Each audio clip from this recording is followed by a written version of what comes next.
Hi friends, நான் உங்கள் சத்யா. இப்போ நம்ம வீடியோவில் என்ன பார்க்க போகிறோம் அப்படின்னா, முடக்கத்தான் கீரையோட பயன்களை பற்றி தான் நம்ம பார்க்க போகிறோம். அதுக்கு முன்னாடி நம்ம சேனலை சப்ஸ்கிரைப் பண்ணாதவங்க சப்ஸ்கிரைப் பண்ணுங்கள். பக்கத்தில் இருக்கிற பெல் பட்டனை கிளிக் பண்ணுங்கள். அப்போ தான் நாங்கள் போடுற ஒவ்வொரு வீடியோவும் உங்களுக்கு நோட்டிஃபிகேஷனாக வரும். வாங்க வீடியோக்குள்ளே போகலாம். முடக்கத்தான் கீரையோட பயன்கள். அந்த காலங்களில் உடம்புக்கு வாயு தொல்லை, மலச்சிக்கல், மாதவிலக்கு, தலையில் முடி உதிர்தல் போன்ற பிரச்சனைகளுக்கு பாட்டிமார்கள் வீட்டு தோட்டத்தில் உள்ள முடக்கத்தான் கீரையை பறித்து வந்து ரசமோ அல்லது தோசையோ செய்து கொடுப்பார்கள். அதன் பிறகு உடலில் பல தற்காலிக நோய்கள் கிட்ட நெருங்கவே நெருங்காது. ஆனால் தற்காலத்தில் அலோபதி மாத்திரைகளை கண்டு நாம் ஓடுகிறோம். அது ஏதாவது ஒரு பக்க விளைவுகளை கொடுக்காமல் போகுமா? உண்மையில் முடக்கத்தான் கீரையில் எத்தனை நன்மைகள் தான் இருக்கின்றன என்பது தெரியுமா? அது என்னவென்று நாம் பார்க்கலாம். சூளை பிடிப்பு, சொறி சிறங்குவன், கரப்பான் காலை தொட்டு வலியும், கண்மலமும் சால கடக்க தான் ஓடிவிடும் காசினியை விட்டு.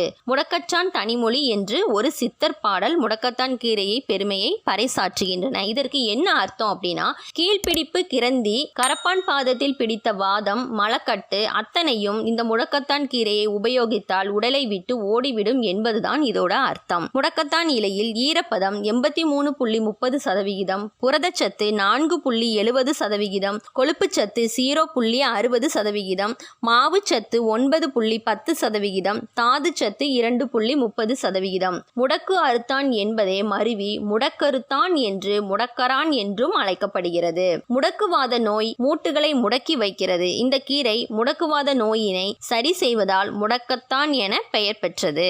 மூட்டு வலியிலிருந்து குணமடைய ஆமணக்கு எண்ணெயில் முடக்கத்தான் இலையினை நன்கு நனைத்து மூட்டு பகுதியில் தேய்க்க வேண்டும். இதனால் இப்படி நாம் செய்யும் போது மூட்டு வலி குணமாகும். மாதவிடாய் நிற்கும் நிலையில் உள்ள பெண்களுக்கு முடக்கத்தான் கீரை மிகவும் நல்லது. பெண்களின் மாதவிடாய் தொடர்பான பிரச்சனைகளுக்கு முடக்கத்தான் கீரை சாறு ஒரு மேசை கரண்டி போதும்.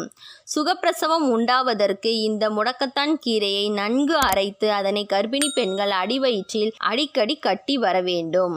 வாயு சம்பந்தப்பட்ட பிரச்சனைகள் உடையவர்கள் முடக்கத்தான் கீரையை சாப்பிட்டு வருவதன் மூலமாக நல்ல பலன் கிடைக்கும்.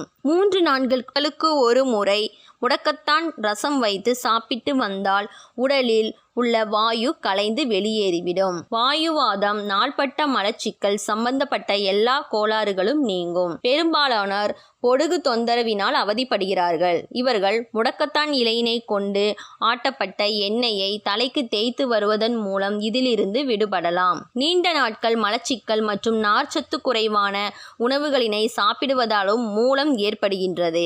தினமும் சிறிதளவு முடக்கத்தான் கீரையை பச்சையாக சாப்பிட்டு வந்தால் மூல நோய்க்கு நல்ல நிவாரணம் கிடைக்கும். முடக்கத்தான் கீரை தோல் சார்ந்த அனைத்து பிரச்சனைகளுக்கும் தீர்வாக உள்ளது. இந்த கீரையினை நன்கு மை போன்று அரைத்து கொள்ளவும். அதனை தோல் சம்பந்தப்பட்ட பிரச்சனைகளான சொறி சிறங்கு, படர்தாமரை போன்ற பிரச்சனைகள் உள்ள இடத்தில் பற்று போட்டால் குணமாகும். ஜலதோஷம் மற்றும் ஒரு சில காரணங்களினால் சிலருக்கு கடுமையான தலைவலி ஏற்படுகிறது. எனவே வெந்நீரில் முடக்கத்தான் இலைகளை நன்கு கசக்கிவிட்டு ஆவி பிடிப்பதன் மூலமாக தலைவலி நீங்கும். ஒரு கைப்பிடி அளவு முடக்கத்தான் இலை, காம்பு, தண்டு இவைகளை ஒரு சட்டியில் போட்டு 1 டம்ளர் அளவுக்கு தண்ணீர் விட்டு நன்றாக கொதிக்க வைத்து இறக்கி வைத்து கொள்ளவும். அந்த நீரை மட்டும் வடித்து சாதாரண புளிரசம் வைப்பது போல அந்த நீரில் புளி கரைத்து மிளகு, பூண்டு, ஜீரகம் சேர்த்து ரசம் தயாரிக்க வேண்டும்.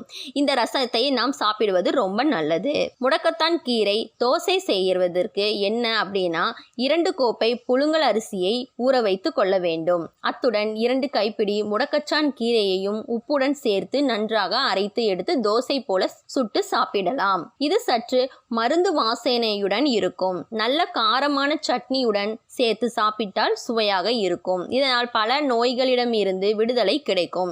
நீண்ட நாட்கள் இயற்கை தரும் உணவே மருந்து என்பதை நாம் நன்றாக புரிந்து கொள்ள வேண்டும். ஓகே ஃப்ரெண்ட்ஸ், இந்த வீடியோ உங்களுக்கு பிடிச்சிருந்துச்சுன்னா லைக் பண்ணுங்க, ஷேர் பண்ணுங்க, கமெண்ட் பண்ணுங்க அண்ட் சப்ஸ்கிரைப் பண்ணுங்க. ஓகே.